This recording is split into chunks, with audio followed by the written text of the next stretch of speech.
Hyderabad Lok Sabha seat पर सोमवार को मतदान होने के बाद नई बहस शुरू हो गई है। दरअसल पूरे तेलंगाना राज्य में हैदराबाद से अलग सीन दिखाई पड़ा। पूरे तेलंगाना में करीब 64.93% मतदान हुआ, जबकि हैदराबाद लोकसभा सीट पर सिर्फ 41.4% मतदान हुआ है। पूरे तेलंगाना में साल 2019 में 62% के लगभग मतदान हुआ था, लेकिन हैदराबाद में 44%। यानी तेलंगाना में वोटिंग परसेंटेज बढ़ा है, लेकिन हैदराबाद में वोटिंग प्रतिशत घटा है। हैदराबाद में इतना कम प्रतिशत मतदान किसे जिताएगा, इसे समझने के लिए हैदराबाद के अब तक के समीकरण को समझना होगा। हैदराबाद में असदुद्दीन ओवैसी से पहले उनके पिता सलाहुद्दीन ओवैसी सांसद थे। साल 1984 से 1999 तक वह लगातार सांसद रहे। साल 1999 में जब अंतिम बार उन्होंने चुनाव लड़ा, तब 69% के करीब मतदान हैदराबाद में हुआ। इस चुनाव में बीजेपी के बादाम बल रेड्डी को उन्होंने 60,000 वोटों से हराया। साल 2004 में ओवैसी पहली बार चुनाव में उतरे और बीजेपी कैंडिडेट को करीब 1 लाख वोटों से हराया।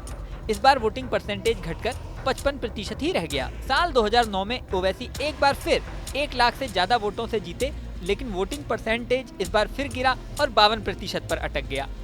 साल 2014 में ओवैसी ने बीजेपी के भगवंत राव पर जबरदस्त 2 लाख से ज्यादा वोटों से जीत दर्ज की, लेकिन वोटिंग परसेंटेज इस बार 53% ही रह गया। साल 2019 में आंकड़ा और भी ज्यादा दिलचस्प हो गया।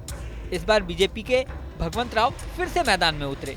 इस बार भी ओवैसी ने जीत दर्ज की, लेकिन जीत का आंकड़ा इस बार था 2,82,000 वोटों का और वोटिंग परसेंटेज था सिर्फ 44%। अभी तक का ये ट्रेंड बता रहा है कि जैसे जैसे वोटिंग परसेंटेज गिरता जा रहा है, ओवैसी की जीत उतनी ही बड़ी होती जा रही है।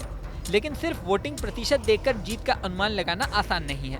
साल 2014 और 2019 में असदुद्दीन ओवैसी का मुकाबला बीजेपी के भगवंत राव से था, जो बीजेपी के ही कार्यकर्ता थे और उनके फेस पर हिंदू मुस्लिम ध्रुवीकरण आसान था। लेकिन माधवी लता के साथ खास बात यह है कि वो बीजेपी की कार्यकर्ता नहीं रही, बल्कि पहली बार बीजेपी में शामिल हुई हैं और बीजेपी के टिकट पर चुनाव लड़ रही हैं। माधवी लता बेसिकली हैदराबाद की सोशल वर्कर हैं। वो महिला चेहरा हैं और मुस्लिम महिलाओं के लिए आवाज उठाती रहती हैं। 3 तलाक के खिलाफ कैंपेन चला चुकी हैं। ऐसे में अनुमान लगाया जा रहा है कि माधवी लता को महिला वर्ग से खास समर्थन मिल सकता है और मुस्लिम महिलाओं से उन्हें वोट मिल सकते हैं। अगर ऐसा हुआ तो कम वोटिंग परसेंटेज भी मुकाबले को कांटे का बना सकता है। बात कम वोटिंग परसेंट की हो रही है तो यहाँ एक खास बात ये भी है कि माधवी लता ने वोटिंग वाले दिन आरोप लगाया कि बड़ी संख्या में हिंदू वोटर्स के वोट काट दिए गए हैं। सुनिए उन्होंने क्या कहा। क्या हैदराबाद के हिंदू मुसलमान सारे इतने अन्याय के शिकस्त हो गए? क्या ये है वो? तो ये तो गुंडों का राज हो गया, सही रजाकारों का राज्य है ये। कल आप यकीन नहीं करते हैं सर, वैसे तो हिंदुओं का तो डिलीट करे, बेचारे लोगों को जिंदा रख के भी मार डाले, ये लोग निकाल भी दिए। ताजुब की बात तो ये है, जो बहुत सारे पढ़े लिखे मुसलमान भाई और बहन जिनको एक नया सोच विचार से आगे जाना है, आप ताजुब हो जाएंगे, चंद उनके लोगों का भी डिलीट करके रखे वो लोग, ताकि वो लोग बोगस पे यूटिलाइज करने के लिए। यहाँ आपको ये भी बता दें कि इस बार ओवैसी के सामने बीजेपी की माधवी लता के अलावा कांग्रेस के मोहम्मद वली उल्लाह समीर और बीआरएस के गंडम श्रीनिवास यादव भी ताल ठोक रहे हैं।